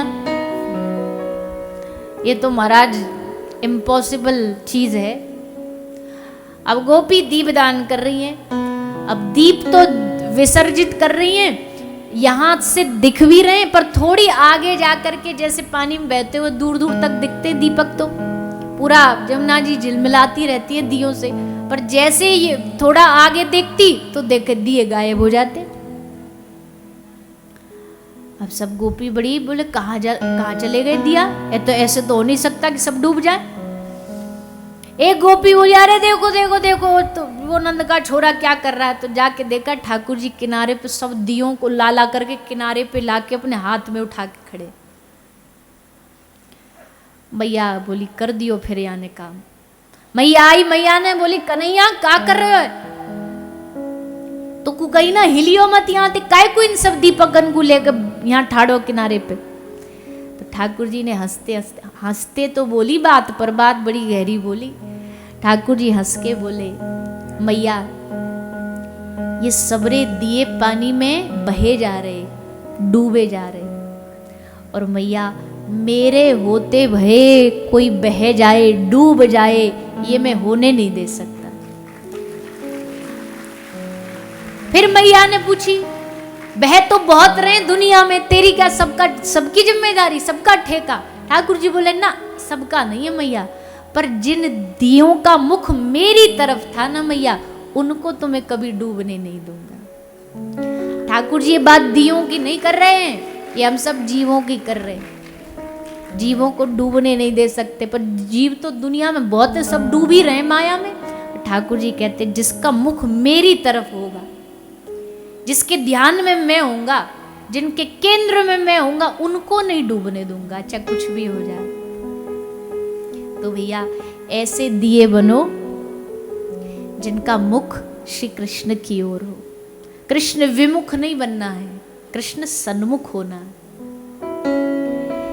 तो ऐसा दीपदान होता कार्तिक मास में। और इस मास की सबसे बड़ी कथा है दाम बंधन, इसलिए दामोदर भगवान की सेवा होती है कार्तिक महीना में। दाम दामोदर, उदर माने पेट, दाम मतलब बंधन, रस्सी से बांधा मैया ने कन्हैया को इस महीना में ऊखल से, इसलिए इस महीना में दामोदर भगवान की खूब सेवा होती है। दामोदर अष्टक गाया जाता है, भगवान की सेवा करी जाती है। कैसे हुई ये कथा सुनिए। वैसे तो दामोदर माह में हर रोज ये कथा को सुनना चाहिए, स्मरण करना, लीला चिंतन करना चाहिए, पर विशेष है इसलिए सब श्रवण करिए। सुखदेव जी महाराज कहते हैं एकदा गृहदासीषु यशोदा नंद गेहिनी। यशोदा मैया एक दिन दधी मंथन कर रही है। दधी मंथन करती करती जब दो मंथनों की घिसने की घर्षण की आवाज आई तो नंद नंदन जाग गए, कन्हैया जाग गए, लाला जगे उठे, आंख मलते मलते भय मैया दौड़े दौड़े दौड़े जा रहे हैं यशोदा मैया के पास। मैया मथनी चला रही है, कन्हैया दौड़ के आए और जबरदस्ती जबरन आके मैया को बोले मैया तेरी गोदी में बैठूंगा, काम छोड़, और मैया की गोदी में जाके बैठ गए। मैया ने लाला गोदी में बिठा लियो, प्यार से दुलार करने लगी। फिर लाल जी बोले मैया मुझको भूख लगी है, जल्दी ते कछु खा भी को दो। मैया बोली का खाएगो, अभी तो कल को बासी माखन है, बासी खाएगो तो पेट में अपच है जाएगी। नेक रुक जा, मक्खन निकाली तो रही हूँ, ताजा ताजा निकाल के तो को एकदम बढ़िया खुशबूदार ताजा मक्खन खवाऊंगी। ठाकुर जी बोले मैया पेट में चूहा कूद रहे तो को बासी और ताजी की पड़ी है, हम तो अभी खाएंगे और अभी जो जैसो है अभी खाएंगे। मैया बोली अभी नहीं, अभी जिद मत कर, अभी पहले ने ना धो ले और इतने में निकाल दूंगी फिर माखन खा लीजो। पर भैया ये तो जिद्दी है ना एक नंबर, कैसे कैसे मान जाएंगे। अड़ गए, हम तो खाएंगे। मैया ने जैसे तैसे इनको मन भटकायो इधर उधर बातन में, थोड़ी देर भटके भी फिर आ जाते, फिर याद आ जाती, फिर माखन पे ही लौट आते। मैया फिर कोई कहानी सुना देती, कहानी में मन लग जाता। दोनों की बात चल रही थी, सोई मैया को याद आई, यशोदा मैया चूल्हे पे दूध गर्म करके रखने आई थी, रख के आई थी। और वो भी अपने किसी के लिए नहीं, वो पद्मा गैया का दूध था। गाय नंद महल में कई प्रकार की गाय थी। एक पद्मा गैया होती है, आजकल तो अब तो नहीं होती, पर पहले के समय में पद्मा गैया होती थी। उस गाय का दूध इतना उत्तम माना जाता, उस गाय के दूध में से सुगंध आती थी, और थोड़ा बहुत नहीं, कोसों तक सुगंध आती थी। इतनी अद्भुत पद्मा गैया का दूध होता था। तो कन्हैया की भी अपनी कुछ फेवरेट गाय थी, उन्हीं का दूध पीते थे। तो पद्मा, गंगी, इन्हीं गैया कुछ थी जिनका दूध कन्हैया पीते।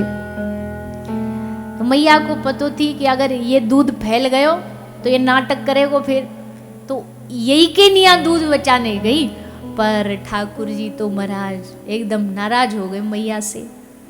हम बैठे और हमको छोड़ के कछु और काम में लग गई। भगवान ये सहन नहीं कर सकते। भगवान को एक चीज बिल्कुल नहीं पसंद है, क्या? इग्नोरेंस। भगवान को कोई इग्नोर करे ये नहीं पसंद है उनको। इग्नोर होने की आदत नहीं है हमारे ठाकुर जी की, क्योंकि इनके लिए तो भैया लाखों दीवाने खड़े रहते हैं। बिहारी जी में धक्के खा रहे हैं पर दर्शन करेंगे, ठोकर खा रहे हैं पर दर्शन करेंगे।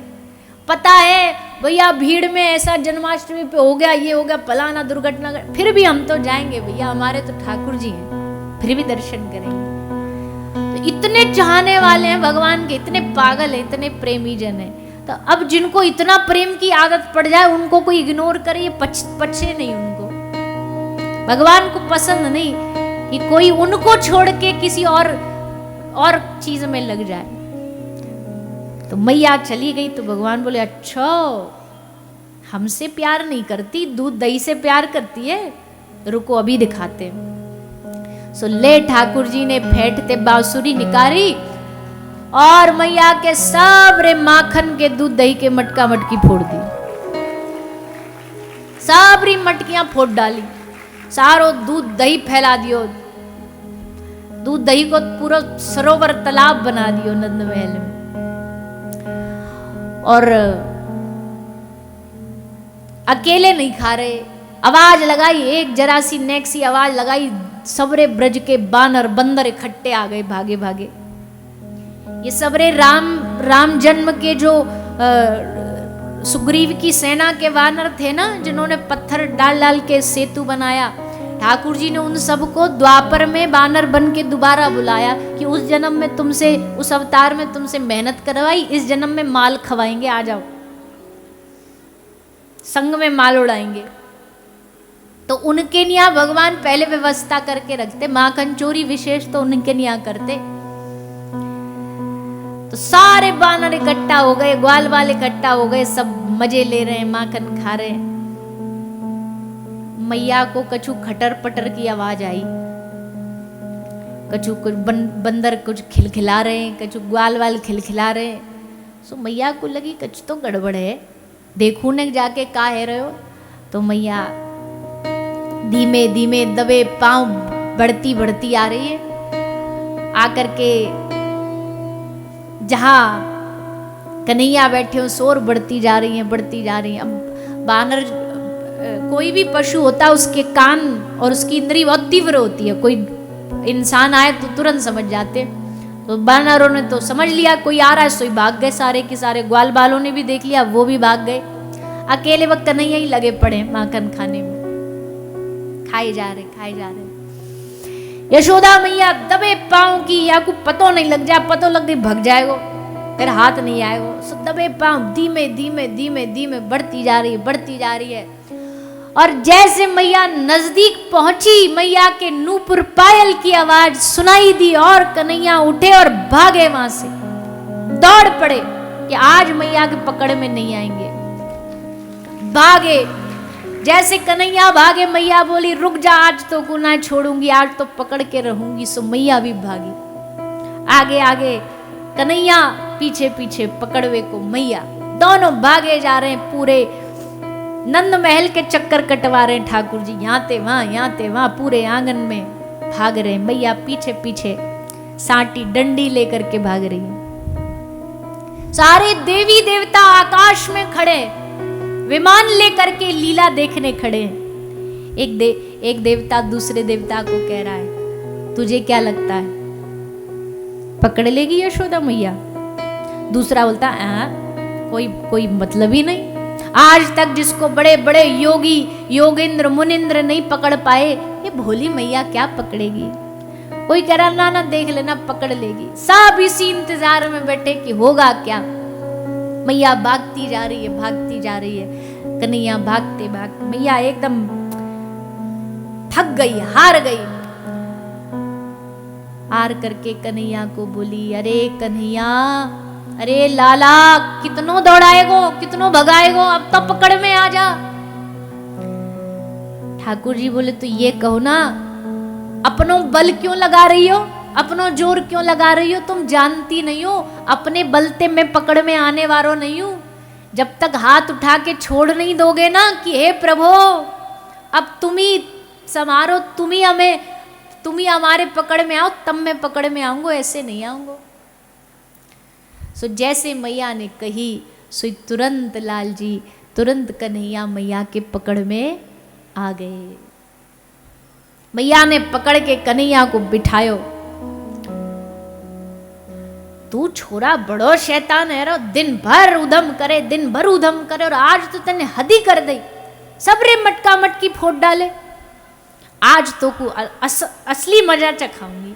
सो मैया एक रस्सी लेके आई और रस्सी लाके कन्हैया को उखल से बांधने लगी। उखल से बांध रही है, पर श्री सुखदेव जी महाराज कहते हैं, अबध्य कभी बंधा है आज तक? देवता वही आंख गड़ाए बैठे, बंधेगा कि नहीं बंधेगा, क्या होगा? मैया ने जैसे रस्सी बांधी, छोटी पड़ गई रस्सी। मैया बोली, हंसे मत, तू ये सोच रहे हो रस्सी छोटी पड़ गई, बच गए ना? मेरे घर में बहुतेरी रस्सी है, और रस्सी लाऊंगी, और बड़ी रस्सी लाके वहां में जोड़ के फिर बांधो। फिर रस्सी दोंगल छोटी पड़ गई। बार बार रस्सी लाती गई मैया, बांधती गई, और रस्सी छोटी पड़ती गई।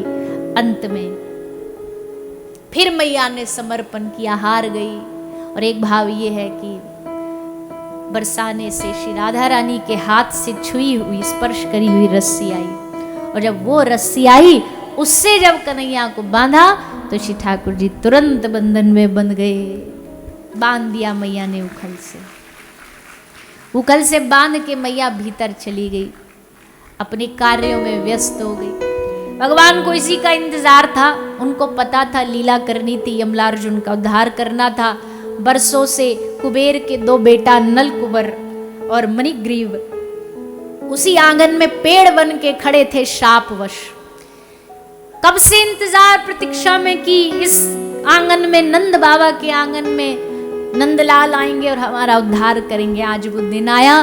भगवान ने उखल गिरा के दोनों वृक्षों को नीचे गिराया, और दोनों वृक्षों से 2 देवता प्रकट हुए, भगवान की स्तुति करी। वाणी गुणानुकथने श्रवणो कथायाम, दोनों ने बड़ी सुंदर स्तुति भगवान की करी। भगवान ने आशीर्वाद दिया।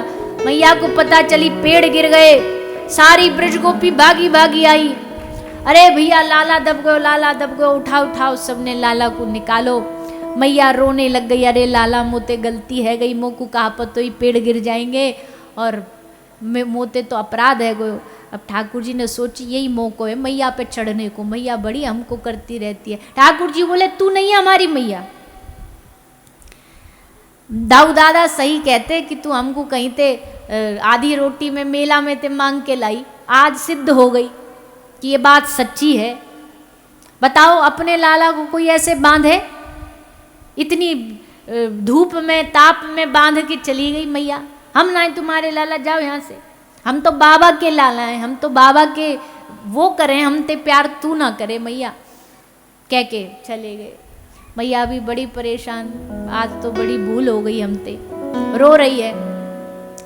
ठाकुर जी ने थोड़ी देर बाद जा कर के देखा कि मैया रो रही है, तो फिर मैया ढोरे आ गए और मैया को प्यार थे, बोले मैया वो तो ये बाबा है ना नंद बाबा, ये दिन भर यही सोचते रहे कि ये छोरा अपनी मैया ते ही प्यार करे, मैया ते ही प्यार करे, या मगर उनको मान रखने के लिए मैंने वहां थोड़ी उनकी बड़ाई कर दी, मैं तो तेरो ही लाला हूं। मैया को तसल्ली दे दी, मैया फिर शांत रह गई। ऐसी लीला ठाकुर जी ब्रज में करते भाई, अपने ब्रज के जनों को खूब आनंद दे रहे, खूब रस दे रहे, ब्रज के लोगों को रस बरसा रहे। ऐसा रस बरस रहा है ब्रज में, ऐसे दामोदर भगवान को हम सब प्रणाम करते हैं। बोलिए श्री दामोदर भगवान की जय। भगवान दामोदर हम सबके चित्त में विराजमान हो, विराजित हो, हमारा मन उनके चरणों में जुड़ जाए, ऐसा भाव रखते हुए सभी आगे भगवान ने 5 वर्ष की अवस्था में गौचारण शुरू किया। गौचारण लीला भगवान की चालू हुई। भैया कन्हैया को कितना गैया से प्यार है, ये तो कोई घटना छुपी तो है नहीं किसी से, इसलिए जैसे होश संभाला 5 साल के बालक को क्या ही ज़्यादा पता, ठाकुर जी ठान लिए कि अब हम गैया चराएंगे, अब हम गौ माता की सेवा करेंगे, और ठाकुर जी ने गैया चराना शुरू कर दिया। गौचारण लीला में भगवान ने बड़े सारे दैत्यों का उद्धार किया है, अघासुर बकासुर सबको पटक दिया,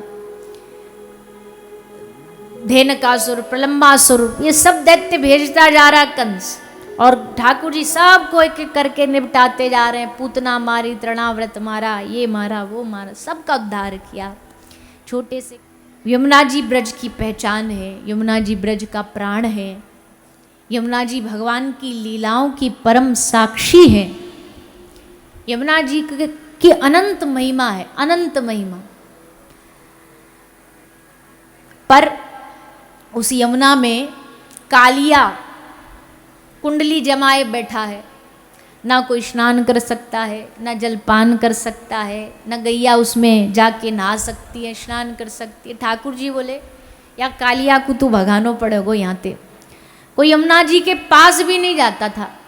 तो भगवान ने आज सब ग्वाल बालन को बोले भैया वंशी वट गए, हम कहीं कहीं जाके गैया चराते, आज हम यमुना जी पर गैया चराएंगे। सब बोले बावरो है गयो, तो पतो ना यमुना जी में कालिया रहे। ठाकुर जी बोले तो काएगो, हम तो वहीं जाएंगे, वहीं खेलेंगे और वहीं गैया को चराएंगे। जबरदस्ती कन्हैया सबको ले आए यमुना जी के तट पे। ठाकुर जी बोले आज हमारो क्रिकेट खेलने को मन कर रहे हो है, ये बाद में सब खेलने वाले बनते ना, हम बड़े भारी गेमर हैं, हम ये हैं, दुनिया में सबसे बड़े क्रिकेटर हैं ठाकुर जी। देखो कैसी क्रिकेट खेली, श्रीदामा की गेंद मनसुख गेंद फेंक रहे, कन्हैया बल्ला चला रहे, बैट्समैन रणभूमि पे खड़े हैं मैदान में बल्ला चलाने। गेंद फेंकी, ठाकुर जी ने ऐसो सिक्सर मारो कि सीधे जाके बॉल गई यमुना जी में। और जैसे गेंद गई यमुना में तो श्रीदामा चिल्लाने लगो, कन्हैया मेरी गेंद तेने यमुना जी में डाल दी, अब मेरी नई गेंद कहाँ ते आवेगी। कन्हैया बोले मैं ला दूंगा भैया, मैं तेरे निया, तेरी तो फटी सी कपड़ा की गेंद ही, मैं तेरे निया बढ़िया वाली गेंद लाऊंगा, सोने की गेंद लाऊंगा। श्री रामा बोलो मो ना चाहिए तेरी सोने चांदी की गेंद, मो को तो मेरी वही फटी वाली गेंद चाहिए, कहीं ते भी ला वही को ला। कन्हैया बोले मैं कहाँ ते लाऊं, यमुना जी में गई वो तो बोले यमुना जी ते ला। तो बोले तेरी बात फटी सी गेंद के लिए यमुना जी में कूदू, बोले कूद जा। ठाकुर जी बोले पक्का कूद जाऊं, बोले हाँ कूद जा। ठाकुर जी चढ़े कदम पे, सबरे ग्वाल बाल श्रीदामा को पकड़ के मार लगावे लगे। अरे बाबरे एक गेंद के निया कन्हैया को जमुना में कुदवावे को तो पतो ना जा में कालिया नाग रे, गेंद हजारों आ जाएंगी, कन्हैया आएगो का, कौन के संग खेलेगो फिर गेंद ते। श्रीरामा हाथ जोड़ के बोलो अरे लाला कन्हैया मैं तो मजाक कर रहे हो, तू तो एकदम सीरियस है गयो, आजा लौटा, मोको नहीं चाहिए गेंद वेंद। ठाकुर जी बोले अब तो हमने ठान ली, अब तो तेरी वही गेंद लाएंगे। और कह के ठाकुर जी ने छलांग मार दी, कूद गए जमुना जी में। ब्रज में हाहाकार मच गया। यशोदा मैया के पास जाके, नंद बाबा के पास जाके मनसुखा ने बताई, मैया गजब हो गया, लाला जमुना में कूद गया। सब भागे भागे आए, यमुना जी पे ठाड़े गए। भैया यमुना जी के ऊपर से भी कोई पक्षी जाए ना तो यमुना जल इतना विषैला था कि पक्षी की मृत्यु हो जाए। वहां में ये कन्हैया कूदो तो अब तो लौट के नहीं आए। वो सब बावरे हो गए, रोने लगे। और वहां ठाकुर जी ने जा करके यमुना जल में भीतर कालिया नाग को ललकारा। कालिया नाग सोया है, पत्नी सब सेवा में लगी है। सबने कन्हैया को देखा, घबरा गई, अरे भैया ये बालक कहाँ से आ गया। बोली भैया लाला तेरो पांव फिसल के यहाँ जमुना जी में गिर गयो का, तू लौट जा, तेरे भाग अच्छे, हमारे पतिदेव सोए हैं, जागे उससे पहले तू लौट जा। ठाकुर जी बोले हम यही को जगाने ही आए हैं, कहो या कूठे, जगाओ या को। इतने में कालिया की नींद खुली, देखा सामने श्याम वर्ण का बालक खड़ा है, जबान चला रहा है। किस लिए आया है? बोले तोते लड़ने आए, युद्ध करने आए। चल आ जा, एक एक दो दो हाथ करेंगे। कालिया नाग ने युद्ध शुरू किया ठाकुर जी के संग। भयानक युद्ध हुआ। दोनों में युद्ध होते होते होते अंत में भगवान ने अपने बल से उसके शरीर का, उसका बल चकनाचूर कर दिया। उसके फणों पर अपने चरण रखे और तांडव गति मुंडन पर नृत्य बनमाली, उसके फणों पर तांडव करते हुए, नृत्य करते हुए यमुना जल से बाहर आए। देवता पुष्प वर्षा करने लगे, महादेव स्तुति गान करने लगे। आज भगवान के सुंदर कालिया दमन भगवान का दर्शन किया। कालिया के चरण, कालिया के फण पर भगवान का चरण चिन्ह छप गया। जब भगवान ने कालिया को कहा तू यहाँ से चला जा, तो कालिया नाग ने कहा कि प्रभु मैं कहाँ जाऊँ, सब जगह, खासकर आपका जो वाहन है गरुड़, उससे हमको खतरा है। भगवान ने कहा अब तेरे फण पर मेरी छाप छपी हुई है, अब तुझको कोई कुछ नहीं बोलेगा, तू बस ये यमुना जल छोड़ के यहाँ से चला जा। देखो भगवान ने सारे दैत्यों को मारा ब्रज में, पर कालिया नाग को नहीं मारा, क्योंकि ऐसा वर्णन आता है, वल्लभ महाप्रभु ने लिखा है कि कालिया नाग इंद्रिय का प्रतीक है। इंद्रियों को मारा नहीं जाता है, इंद्रियों को मोड़ा जाता है। इंद्रियों को मारना संभव नहीं है। इंद्रियां मतलब आँख कान नाक, सबकी अपनी अपनी इच्छा होती है। अब कोई कहे इंद्रियों को मार दो, अब ये तो बड़ा मुश्किल काम है। मारो मत, मोड़ दो। अब तक इंद्रियां संसार में, अब उनको भगवान की ओर मोड़ दो। मोड़ना आसान है, मारना तो बड़े बड़े योगियों का काम है, पर साधारण इंसानों को तो इंद्रियों को भगवान की ओर मोड़ देना चाहिए। तो कालिया नाग का भगवान ने उद्धार किया, यमुना जी का जल शुद्ध हो गया। फिर भगवान ने दावन अग्नि का पान किया। जब सब ब्रजवासी वापस जा रहे थे, रात हो गई थी बहुत, तो सब जंगल में ही सो गए। रात को जंगल में आग लग गई वन में, तो भगवान ने दावन अग्नि का पान कर लिया। किसी ने कहा यशोदा मैया तेरो लाला आग पी गयो, सबरी अग्नि को पी गयो। मैया बोली अरे बाबरे, यू आग पी जाएगो, मैं या को गरम दूध को एक कटोरा में ठंडो करके पिवाऊं, वह ठंडे दूध को भी 10 बार फूंक मार के कहे कि मैया तातो है, गर्म है, ये कहां से आग पी जाएगो। पर कन्हैया की लीला ही ऐसी है। दो विचित्र लीला होती है। एक तरफ एकदम भोले बनने पे आए तो इनसे ज्यादा कोई भोला नहीं, कालिया नाग पे नाच रहे हैं, और दूसरी तरफ गोपी नाग पंचमी को कोयले का नाग बनाती है, अपने घर के बाहर कोयले से बनाती है, कालिक से, उसको देख देख के डर रहे हैं। गोपी को कह रहे हैं पहले याद धो दे तब तेरे घर में घुसूंगा, मेरे को डर लग रहे हो। जानबूझ करके लीला करते हैं। सब भगवान की नाटक ही तो है, सब लीला ही तो है। दावन अग्नि का पान किया भगवान ने। फिर भगवान ने गोपियां जो कात्यायनी देवी की पूजा करती थी, उनकी पूजा को सफल किया। भले गोपियां पूजा कात्यायनी देवी की करती थी, पर उसमें भी मांग कृष्ण ही होता था। इसलिए आप भले किसी भी दुनिया में किसी की पूजा करो, पर आपके आराध्य अपने जो होते हैं, अपने जो इष्ट होते हैं, मूल में वही होने चाहिए। तो गोपियों ने भगवान को पति रूप में चाहा था, तो आ गए भगवान परीक्षा लेने की, देखते हैं कि हमको कितना अपना मानती है। वस्त्र हरण करे, गोपी की अविद्या का हरण किया और गोपी का जो भाव है वो बाहर प्रकट किया। वस्त्र हरण की कथा आई। उसके बाद भगवान ने ब्राह्मण पत्नियों पर कृपा करी। कुछ ब्राह्मण यज्ञ करते थे, उनकी पत्नियों को भगवान ने अपनाया, उनको दर्शन दिया, उनके हाथ से भोजन प्रसाद पाया। ये सब भाव श्री सुखदेव जी महाराज ने श्रवण कराए। इसके बाद अब कथा आती है। भगवान 7 वर्ष के हो गए और 7 वर्ष की अवस्था में भगवान ने एक बड़ी सुंदर लीला की है, जो आज आप हम सब अब कथा के विश्राम की ओर बढ़ रहे हैं। उस उत्सव का आनंद लेंगे, श्री गिरिराज भगवान के सेवा का। गिरिराज जी का उत्सव मनाएंगे। भगवान गिरिराज स्वरूप में गोवर्धन नाथ के रूप में हमारे मध्य आएंगे।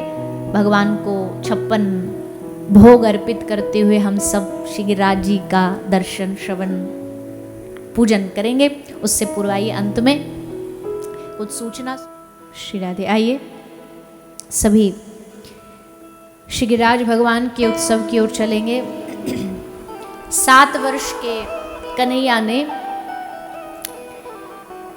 ब्रज में जब इंद्र की पूजा की तैयारियों को देखा तो भगवान को लगा ये भोले भाले ब्रजवासी गिरिराज जी की पूजा इनसे करानी पड़ेगी। मेरी प्रत्यक्ष तो ये पूजा करेंगे नहीं, क्योंकि हमको तो भगवान मानते नहीं, तो कोई जो मेरा ही स्वरूप है उसकी पूजा करा दूं, ताकि उसके अंतर्गत मेरी पूजा भी हो जाए।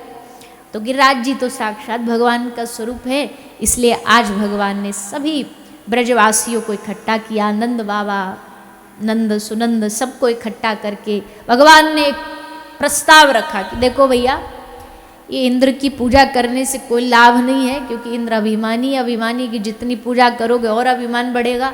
गिरिराज जी की पूजा करो, क्योंकि ये हमारे आराध्य भी हैं, हमारे जीवन प्राण जो गौ माता हैं वो भी इन पर जाकर के चारा खाती हैं, हमारी रक्षा होती है, इसलिए गिरिराज जी की पूजा करो। ब्रजवासी कन्हैया की बात भला कैसे टाल सकते हैं। सब लोग राजी हो गए। सब लोग अपने अपने घरों से भोजन, पकवान, व्यंजन तैयार करके बना करके श्री गिरिराज जी की शरण में चल पड़े।